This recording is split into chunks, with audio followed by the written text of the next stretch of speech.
उस विचार से आता है कि झारखंड का जो बजट है, वो सिर्फ़ आँकड़ों में प्रदर्शित नहीं होगा, वो अंतिम व्यक्ति तक पहुँचने का काम करेगा और उसके विकास के लिए काम करेगा, जो आज भी जंगल में, पहाड़ों में, गाँव में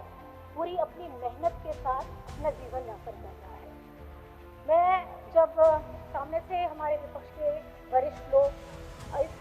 बजट के लिए कटौती प्रस्ताव लाते हैं, तो कभी-कभी आश्चर्य होता है अध्यक्ष महोदय कि क्या इन्हें झारखंड की प्रगति दिखाई नहीं देती या ये उसे स्वीकारना नहीं चाहते। जब ये झारखंड बना था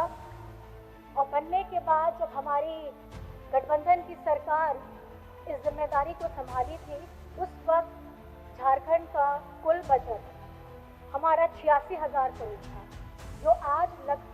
बढ़ करके 1,58,000 करोड़ हुआ है। इसके लिए मैं वित्त मंत्री जी को बहुत बहुत धन्यवाद देना चाहती हूँ। मतलब कुल बजट का 70% की वृद्धि हुई है। ये जो वृद्धि है, ये आंकड़ों की वृद्धि नहीं है अध्यक्ष महोदय, ये झारखंड के आर्थिक विकास की वृद्धि आज। और ये जब वृद्धि हुई थी उस समय में सिर्फ झारखंड नहीं, देश नहीं, पूरे विश्व में महामारी की हालत हुई थी, आर्थिक संकट आया था और उस आर्थिक संकट में भी हमारी अगुआ सरकार ने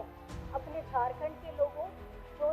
क्षेत्र में भी थे, अपने राज्य में सुरक्षित थे और जो राज्य के बाहर में भी थे, उनको भी बाहर से सुरक्षित लाने का काम किया गया था, जो काफी सराहनीय है। अध्यक्ष महोदय, मैं सिर्फ इतना कहना चाहूंगी कि उस वक्त में भी, उस कठिन क्षण में भी झारखंड की प्रगति में, उसके विकास में, उसकी गति में कभी भी धीमी और आप कह सकते हैं कि जिस समय में जब घर में किसी के ऊपर में कठिन समय आता है तो व्यक्ति उस कठिन समय को झेलने की क्षमता